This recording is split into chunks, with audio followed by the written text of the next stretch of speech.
వైసీపీపై TDP నేత బుద్ధ వెంకన్న ఆగ్రహం వ్యక్తం చేశారు. మాజీ మంత్రులు పేర్ని నాని, గుడివాడ అమర్నాథ్లు మతి భ్రమించి మాట్లాడుతున్నారని మండిపడ్డారు. మచిలీపట్నం ప్రజలు వైసీపీ నేతను, ఆయన కుమారుణ్ణి దారుణంగా ఓడించిన విషయాన్ని ఆయన గుర్తు చేశారు.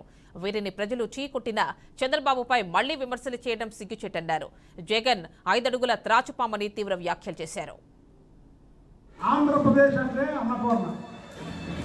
చంద్రబాబు నాయుడు గారు ముఖ్యమంత్రి అయిన తర్వాత ఆంధ్రప్రదేశ్ అంటే స్వర్ణాంధ్రప్రదేశ్గా మార్చాడు. అదే జగన్మోహన్ రెడ్డి ముఖ్యమంత్రి అయిన తర్వాత అప్పుల ఆంధ్రప్రదేశ్గా మార్చి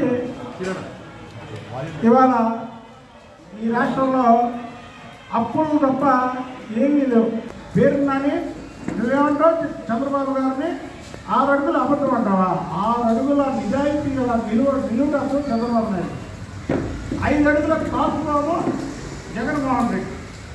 కాబట్టి ప్రజలు 151 సీట్లలో ఉన్నటువంటి మీరు మధ్యలో 5 తీసి 11 ఇచ్చారు. ఈ తాచుబాబు పవర్లో ఉండడానికి వీలు లేదు. ఈ తాచుబాబుకి తన మన భేదం లేదు.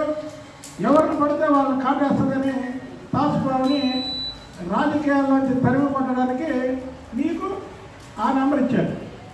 చంద్రబాబు నాయుడు గారు అంటే 6 అడుగుల నిజాయితీ గల నిలువుటద్దం. కాబట్టికే ఈ తండ్రి వైఎస్ రాజశేఖర రెడ్డి కానీ నువ్వు కానీ ఆయన మీద ఎన్ని ఎంక్వైరీలు చేసినా, ఎన్ని కేసులు పెడదామని చూసినా సరే ఆయన ఎప్పుడు కూడా తప్పు చేయలేదు. కాబట్టికే ఆయన మీరేం చేయలేకపోయారు. ఆంధ్రప్రదేశ్ అంటే